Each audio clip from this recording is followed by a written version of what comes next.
রাজনৈতিক দলগুলোর সমর্থন ছাড়া প্রবাসীদের ভোটাধিকার বাস্তবায়ন সম্ভব নয় বলে জানিয়েছেন প্রধান নির্বাচন কমিশনার এএমএম নাসির উদ্দিন।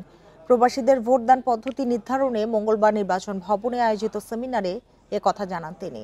এদিকে রাজনৈতিক দলগুলো প্রবাসীদের ভোটাধিকার নিশ্চিত করতে তাগিদ দিয়েছে। অতীতে কোনো সময় প্রবাসীরা ভোট দিতে পারেনি। দ্বাদশ সংসদ নির্বাচনে পোস্টাল ব্যালটের মাধ্যমে দেশের ভেতর 433 জন ভোট দিতে পেরেছে। পোস্টাল ব্যালট, অনলাইন ভোটিং ও প্রক্সি ভোটিং পদ্ধতির স্বচ্ছতা, ধরন, নিরাপত্তা, মান ও আইনি চ্যালেঞ্জ সহ নানা বিষয়ে অংশীজনদের মতামত নেয়ার জন্য এই সেমিনারের আয়োজন করে নির্বাচন কমিশন। সেমিনারে নির্বাচন কমিশনার, বিএনপি, বাংলাদেশ জামায়াতে ইসলামী, এনসিপি সহ বিভিন্ন দল, সুশীল সমাজ ও গণমাধ্যমের প্রতিনিধিরা অংশ নেন। সূচনা বক্তব্যে সিইসি বলেন, ত্রয়োদশ জাতীয় সংসদ নির্বাচনে সীমিত পরিসরে হলেও প্রবাসীদের ভোটাধিকার প্রয়োগের ব্যবস্থা করবে নির্বাচন কমিশন।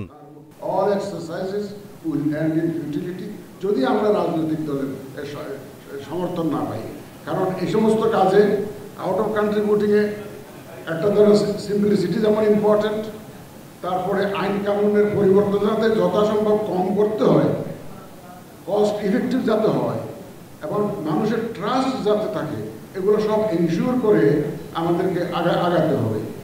পরে রাজনৈতিক দলের নেতারা বলেন, বাংলাদেশ থেকে অনেক লোক বিদেশে পালিয়েছে, যারা অবৈধভাবে বসবাস করছে, তারা যাতে ভোট দিতে না পারে সেদিকে খেয়াল রাখতে হবে ইসিকে। প্রবাসীদের অংশগ্রহণের সুযোগ দিতে যে প্রক্রিয়া, সেই প্রক্রিয়ায় যদি কিছু ত্রুটি থাকে সেটা সহজে আমাদেরকে শুরু করতে হবে, যাতে করে অনুশীলনের মধ্য দিয়ে আমরা সেই ত্রুটি দূর করতে পারি, কমাতে পারি। অনেক সময় যিনি ভোট মূল ব্যক্তি তার মতের প্রতিফলন নাও হইতে পারে। ধরে নিলাম যে 10% লোকের মতের প্রতিফলন হবে না, আমরা এটাকে টোটাল বাদ দিতেও বলি নাই, গ্রহণ করতেও বলি নাই, এর ব্যাপারে ডিসকাশন করে আমরা আমাদের মতামত দিব।